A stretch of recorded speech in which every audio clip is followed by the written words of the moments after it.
If you had told me that one of the primary villains of the entire G era would turn into a clan event, I don't think I would have accepted that reality back when the G era started in Zero. Welcome folks, today we have a new clan event that just started in JP running for the next week, which is Genesis. So wave 1 of Genesis turns out to be a clan event, which is pretty exciting because of course that means that it's very accessible for free-to-plays and very easy to complete, and it's a good clan to invest into. Genesis in the G era, all the way from like GBT08, so from the 8th set of the G era, became a little bit of a problem child, let's say, having a more or less infinite loop that can attack for very high attacks.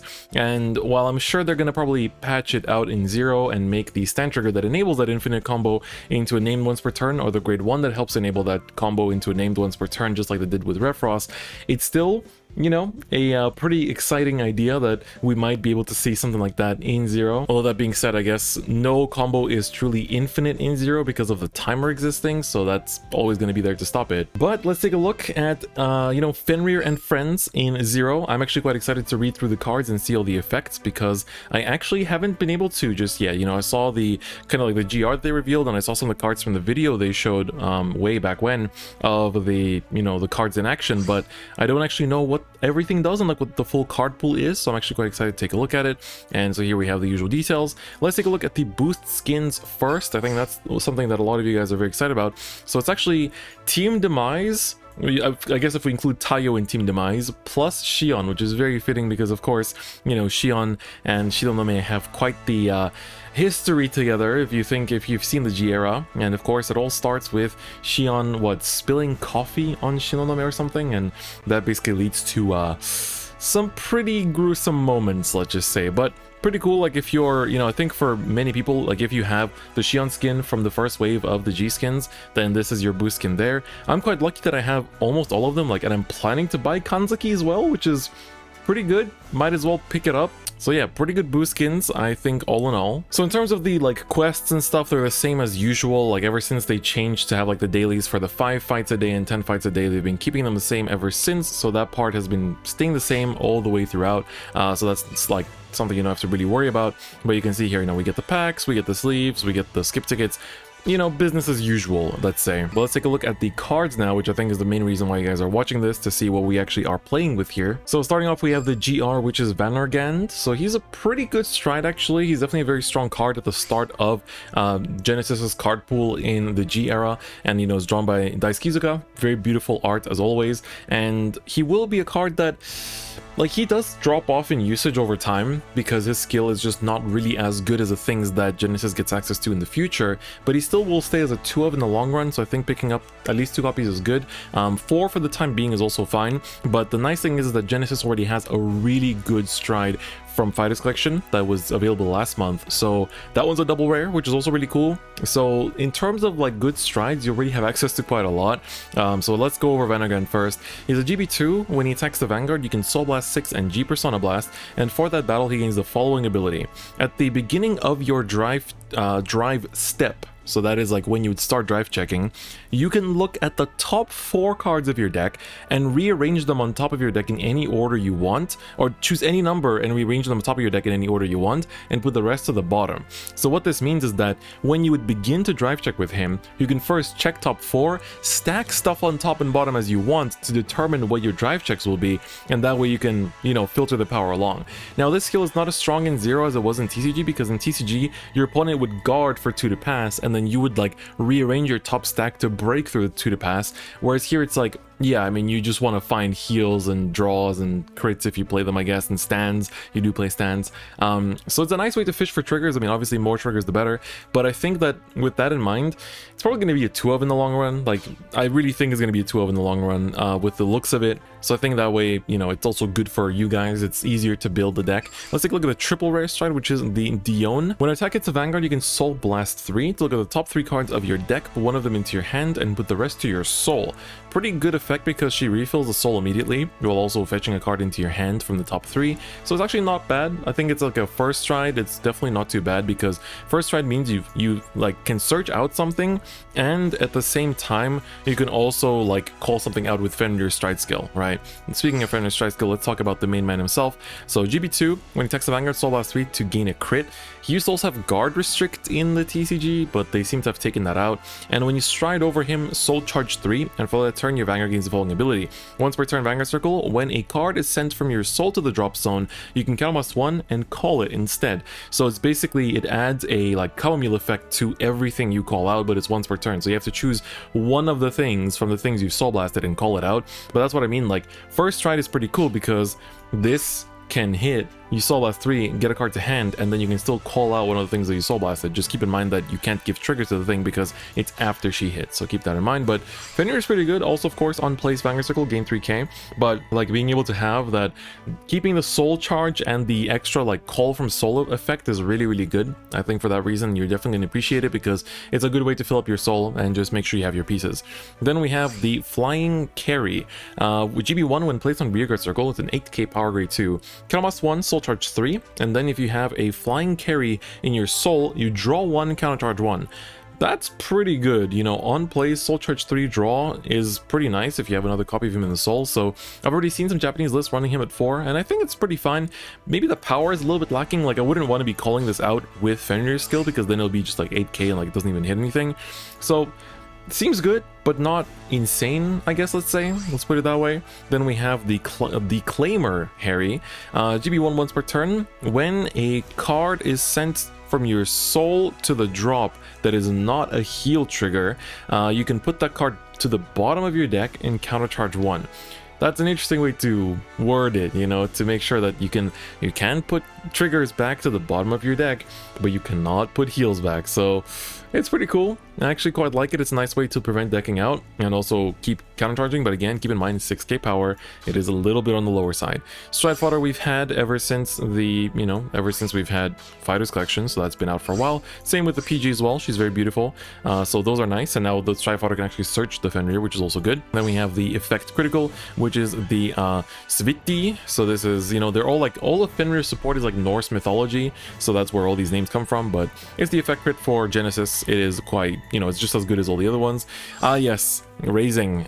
So this starter, initially when it was printed in TCG, it enabled an infinite loop, I believe, and then before the card actually, like, they reveal the card, as they do, like, you know, for the TCG they reveal cards every single day.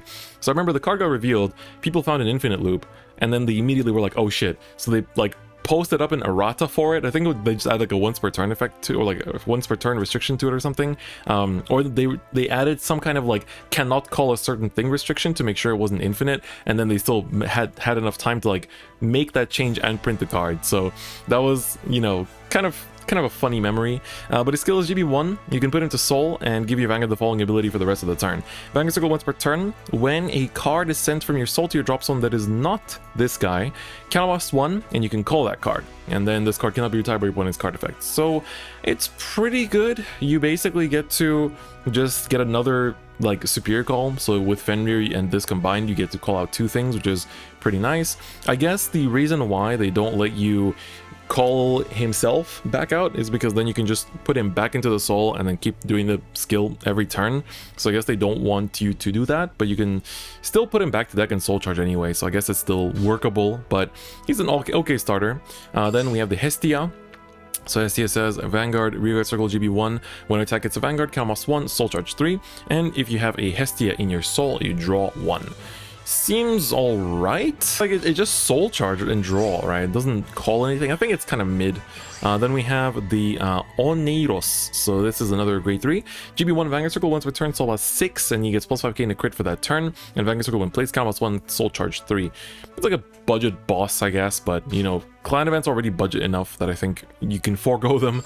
Oh, hold on, we forgot. Oh my god, I spent so much time talking about Fenrir because I was gonna do Fenrir into Wiseman because of course that's the other, you know, we have 3 triples in this set, which is nice. We went back to 3 triples, but Angelic Wiseman is a triple rare. This is, if you're just a solely 0 player, or like if you just watch the anime and you play 0, this probably means nothing to you. Like, why is this 10k power grade 3 that has an on attack Soul Blast 3 to gain 4k power skill, a triple rare.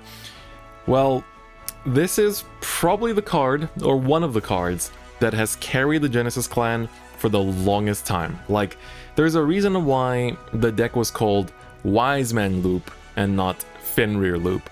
This is the loop enabler. Basically what you would do with this is there's a stand trigger called Taro. So there's a stand trigger that released in GBT08, so in the 8th set, called Goddess of Sound Sleep Taro. And what Taro said was GB1, when she's put into the drop from your soul, you can put her to the bottom of your deck and choose one of your rear guards and stand it.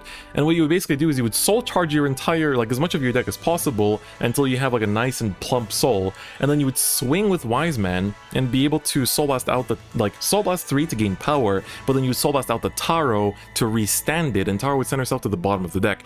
And then you'd basically just keep looping that effect, so you would always like soul charge X number of cards plus Taro, and then always Soul Blast out the Taro at the same time. And so you keep just like swinging, Soul Blasting, Soul Blast out the Taro, restand this, it keeps gaining power, and then you'd have ways to like keep Soul Charging the Taros back into the deck and keep Soul Blasting them out over and over and over again that turn. So that's kind of like how that infinite loop worked, and it took a lot of setup. It was a very like a very difficult deck to pilot, and you basically like, it was almost a joke in the community that it was like you need a PhD to pilot that deck. But the fact that they took this card that was originally a common in the TCG and turned it into a triple rare makes me feel like they're not going to like nerf Taro too much, and they want people to kind of like embrace that deck because of how difficult to pilot it is, and that like it's automatically, even if they keep Taro the same, that deck is automatically nerfed by the existence of the timer in Zero, right? Because in the TCG there's no actual like, there's a round timer of 25 minutes, but if you wrap up the game in 25 minutes, like you don't have a timer per turn.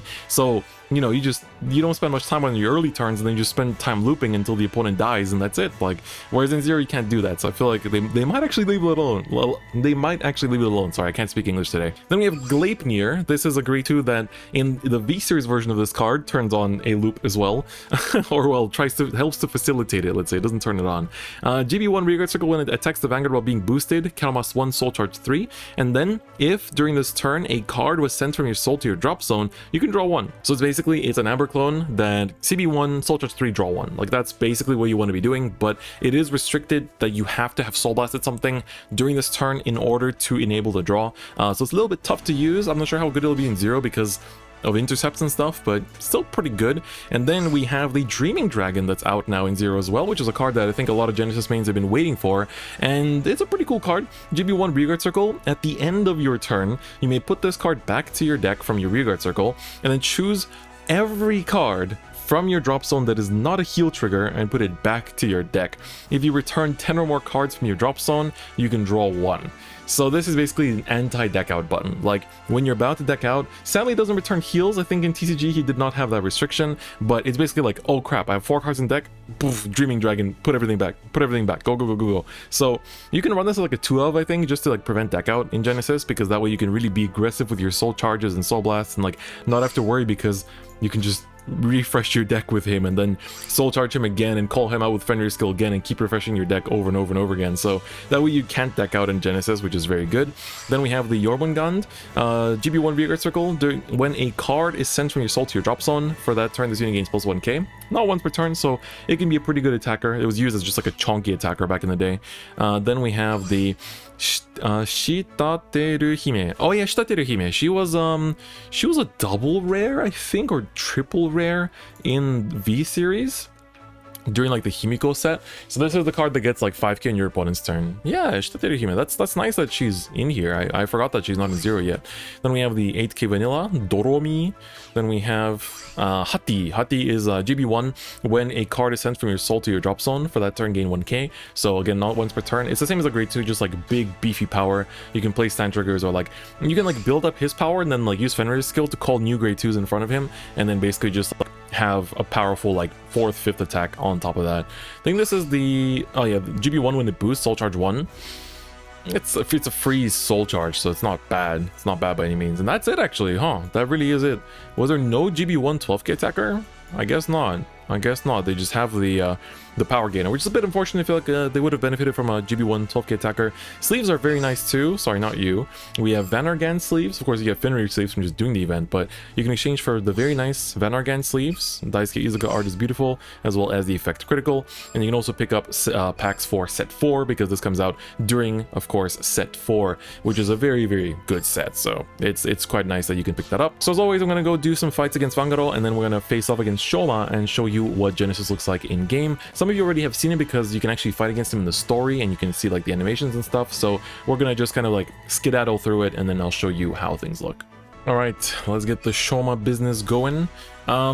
Normally, you know, right, today is Kanzaki boost, but I already have 3 of the boost skins, and as much as I like Kanzaki skin, I'm not like, I don't plan to play Claret that much, I guess, to make use of it, whereas the Shoma skin I kind of want to buy. So for today, I kind of want to recreate the anime stuff and play some alt mile, but I need to adjust one thing because I pulled a non-SP Saint Blow and I killed my SP once. I have to like put that back in here. All right, let's run it. Time for the anime moment of Shion versus Shinonome. That's definitely the, I think, a very memorable moment, although a lot of the cards from that fight aren't there yet. Damn. They actually have, like, an interaction already. Love to see it. Love to see it. Very good.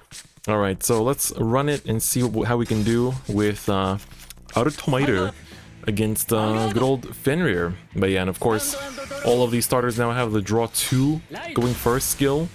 And we just want to see the animation, right? We're just here for the animation. I already showed it on my stream.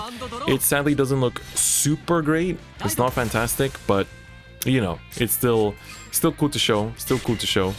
All right, but early game, don't really do much with all mile. You just kind of like swing pass, swing pass, swing pass, and then you start the superior collies and all the other stuff later on. But yeah, this is one of the builds that one of our Discord members sent me that I'm trying out. There's quite a lot of different ways to build alt mile this set. You can build alt mile pure, alt mile jewels, alt mile sank. Like, there's really a lot of different ways to build a deck, so it's quite exciting. I definitely like when decks like that are very like generic in their like support, I guess. So I'm quite a big fan of that. I just ride the blaster here, have the 10k base, and then go into the fragment and be on our merry way.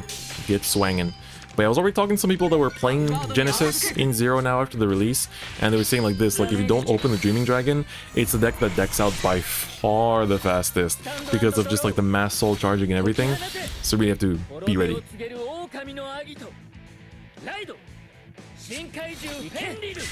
It starts off really cool, the animation starts off really nice, but then something happens with the face, you know? Something happens with the face and it just slightly falls off. A little bit unfortunate. A little bit unfortunate. Odd decision to, you know, get rid of the crit for the grade 3 and then call it down, but I guess it's fine. Can I sack? Yes, I can. Very nice. Thank you, 10k base, for protecting me. But I do play this grade 3. It's interesting. Just like a backup ride, I guess. It's not necessarily amazing, but sadly there's nothing better in pure all mile to really run. So don't have much of a choice. Just gonna go for the usual starting stride here. Don't need to overdo it by any means. Alright, let's get into it here. Go into the Gablade, good old Gablade boy. And I guess we can call out these two and then use their effects at the same time. I mean, it works out, right? Call out both, give both power, very nice. Put this back. And then we can Soul Blast this out. And essentially just call it the Blaster, I suppose. Might as well, right? Call out the Blaster, get swinging. We kind of need a grade 1 in the back, so I kind of want to just call out the Stride Fodder here. Alright, cool. We got nice powers, good stuff. I'm going to call it the Stride Fodder, just going to do some multi-attacks here. Yeah, we're ready to go. Swing for 16. Hits a draw. That's okay. That's actually fine. I was going to do it a bit differently, but... Okay, good. It works out. It works out. But do I still hit if I call something else out? Not really, huh? Yeah, it doesn't really hit anymore. So I guess we just pass on this skill, I think. Oh, you can't pass on it. Ugh. That's a bit annoying. I guess we call this out for the time being. Just save it for next turn. And then swing this into rear. Yeah, I should have started with this, I guess. My logic there was that, like, this would hit and that he wouldn't check a trigger, and then this would hit, and then I would swing with Vanguard and hit and call another attacker and like be able to finish him like that. But one defensive shut that whole play down. Alright, there we go. There's Doom Brace. So this is the double rare from Fire's Collection. It's really good. It's like Soul Blast 3 and give 2 of your reguards plus 5k. And then if you have 2 or less Soul, you Soul Charge 3, which is really nice. So you get to power up and also just like build up a board like that. Like it's pretty good. It's pretty good. And then Fenrir's skill also lets you obviously recall stuff when you Soul Blast. But it's a main phase Soul Blast, so keep that in mind. That, you know, it doesn't Soul Blast mid-battle. You don't get that kind of nice effect. I think this does though, no? Oh no, that also doesn't. Yeah, you need Soul Blast mid-battle in order to actually make the multi-attacks here. I don't really feel like going crazy and discarding 3 for Stride here. So what we're gonna do is just take it easy, you know? Non-biri shite ikoze. I'm gonna use a starter to pull out... I only have 1 CB, right? I guess with 1 CB it's better to just bash face. Yeah, because that's not gonna go face anyway. Yeah, losing out on the counter charge from not attacking with the fragment first actually is killing me right here. Kind of unfortunate, but it'd be like that. Alright, let's just swing with this. And then see if we, you know, just get to finish with just these 2 attacks. Draw gets checked, that's good. Excellent, so this actually hits over the defensive. If he hits one again, he does not. Does he have a defensive in hand? He does have a heal. Okay, that's another turn. That's another turn passed. Can we see a Vanguard? I do want to see him stride into it. Can we? Yeah, that's good. That's good. I can actually show off the full skill. See, me misplaying works out in your favor. This is also my first time playing Alt Mile in like 3 months, so bear with me here for a sec. Oh, the AI plays Fortuna. That's kind of interesting. I didn't really... I was planning just playing Minerva as the backup grade 3. Alright, show me the skill. Alright. He first gains the effect, and he gets to recall stuff. There's first the Chamomile. And then he uses that effect to stack the top of 3 normals. Okay, no triggers at the top, I guess. I don't even know if he left them at the top or not. And his rear doesn't hit anymore either, which is like kind of sad. A little bit sad. Alright, well, we technically have Stride Fodder. We could just go into Alt Mile here and like call out the exact same grade 2s, I guess. Yeah, might as well just for the power to get over the 6 damage heal. I will keep the fragment and I guess just like ditch a PG for now. It's fine. And then call the use Alt Mile skill here to call out a blaster. Ooh, Pier as well. That's nice. All right, first let's call out use Alt Mile skill. Oh, don't have to. Oh, I should have used Alt Mile skill first then. Never mind. I guess it's fine. We get to call this out. It's all cool. All cool stuff. Cool gaming. And then this will call out a fragment. Bada bing bada boom. We give the powers to the beers. And we can put back a blaster. Nice. Alright, cool. Swing Vanguard to rear, I suppose. Wow, what a cool crit gaming. Crit gaming, very nice. Draw gaming too, no way. But I'm still playing crits in this deck. Still playing crits in Alt Mile because based, I guess, I don't know. But yeah, this is nice. If he heals off of this one, then Twin Sword still hits, and then this will definitely also still hit, which is pretty epic. But no heals come out, and that's the fight. There's your animations for all of the main cards. Well, I guess for Fenrir and the Stride Chant for Vanguard. So it's pretty cool. Definitely quite nice, and I think that overall... oop, local man disconnects. Overall, it's pretty cool support for Genesis. I think that they're eating well as a clan. Alright, so there we go. Looks like my internet disconnected there for a little bit. That was the fight. Those are the games. That is basically Genesis right now in early G. It's only going to get better from here, but it's already off to a good start in my opinion, so definitely quite cool. And yeah, lots to be excited about. So I hope you guys found this interesting. You know the boost skins now, you know the cards, and then the effects and everything, so you know if you want to go for this event or not. I do recommend it because in the long term, a lot of these cards will be very, very good and necessary. Of course, you can also craft them, but I think for the GR for Vanguard, you want like 2 copies. I would recommend it personally myself, and all the other good cards are basically triple rare below, which is also very nice. But anyway, guys, that's gonna be it for me today. If you liked the video, please do give it a like, and if you haven't already, please do subscribe. And otherwise, I'll see you guys next time. Bye bye.